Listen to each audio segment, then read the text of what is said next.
I've been using this £500 phone for the past 2 weeks and it's nothing to be afraid out there. Right, name one thing that this £1,000 phones do that actually change, well, your day. Go on, I will wait. Hello everyone, I'm Checotech and this is the Nothing Phone 4A Pro. Try to say that a couple times in a row.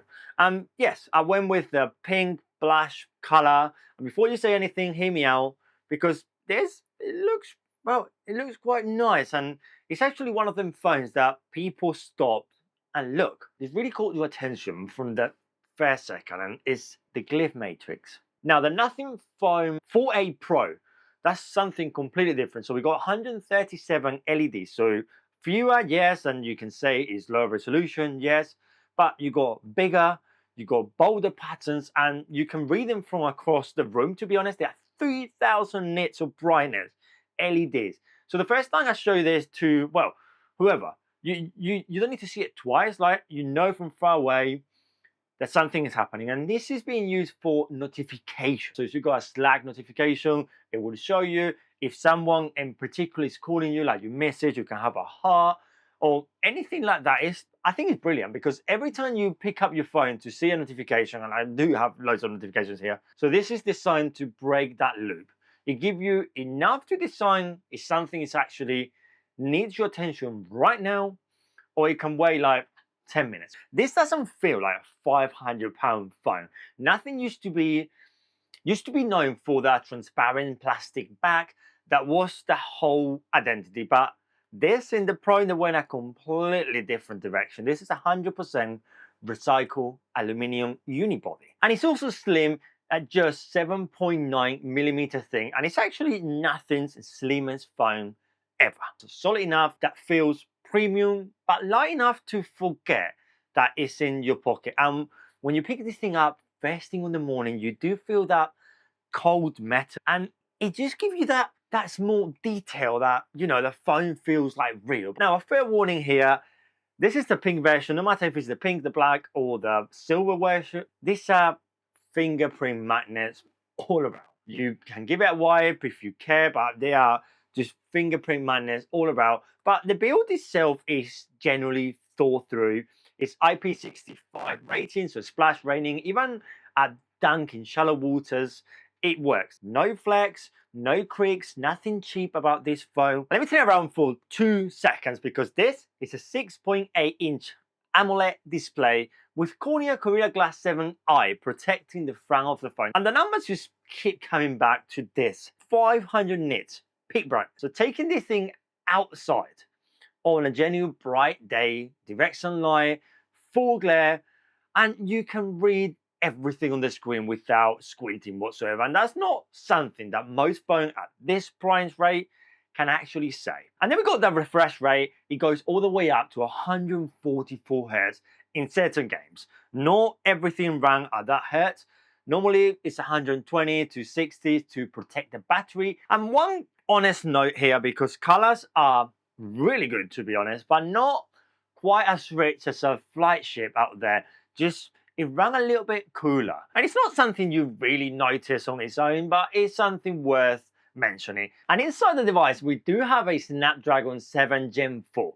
And I want to give Nothing some credit here because choosing this chip, yes, it's not the newest, it's not the fastest on paper, but when you pair it with 12 GB of RAM, it handles everything that you throw at it. So apps open instantly, game, multitasking, everything just works. And I ran games in the background while switching between YouTube and Google Maps at the same time, and the phone didn't really care whatsoever. So performance is super clean. Like, you're not gonna notice. Honestly, you're not gonna notice the difference having the latest chip to one generation below.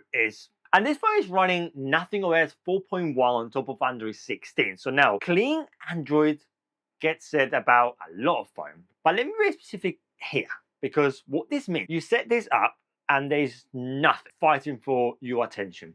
No AI feature switching without asking, no duplicated apps, no random apps either, no bloatware. Compared to Samsung, like Galaxy AI is in your face since day one. Yes, it does got AI tools. Nothing isn't ignoring the world of AI. They're calling it a sensory space. Well, you can do everything that you can do in any device with AI, but it's the right move. So the knock-on effect is that the phone feels faster that specification are suggesting. When nothing is cluttering in the background, everything just works, everything just moves. And got 3 cameras at the same price of the Pixel 10a. And you have 50 megapixel main camera with optical image stabilization, 10 megapixel ultra wide for like landscapes and stuff, and then you got a 50 megapixel periscope zoom lens with a 3x optical, 7x lossless, and you can push it all the way up to 140x, and the results are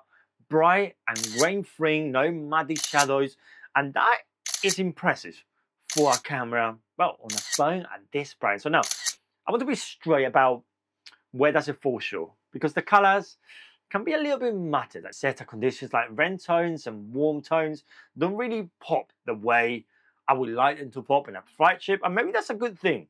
Maybe other flagships are pushing all the beauty stuff to a different processing level, different pipelines. And the battery in here, 5080 milliamp hour battery. So that matched the Samsung S26 Ultra, a phone that costs twice that price of this.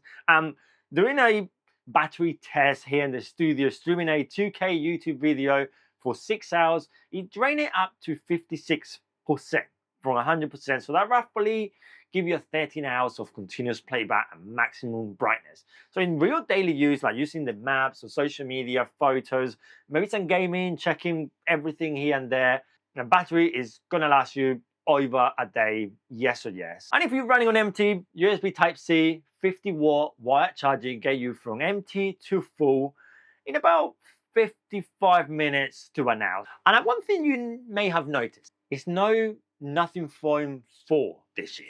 No flagship, no big number release. So CEO Calpay confirming directly in a podcast that they're not going to do a flagship every single year.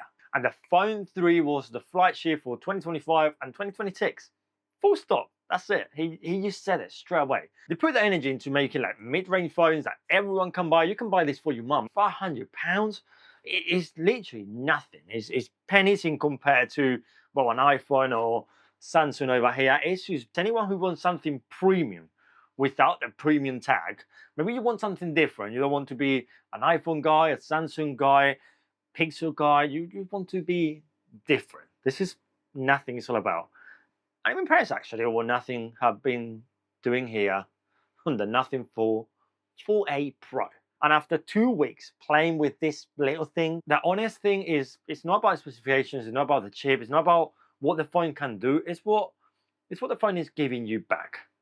And that sounds really, really strange to say, but it's true.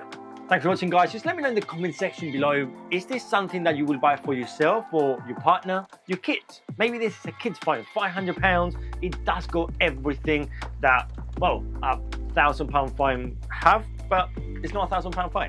So I'm gonna leave it here for now. Just let me know in the comment section below. Don't forget to subscribe, guys. This is my review on the Nothing 4A Pro. Catch you in the next one, guys. Adios.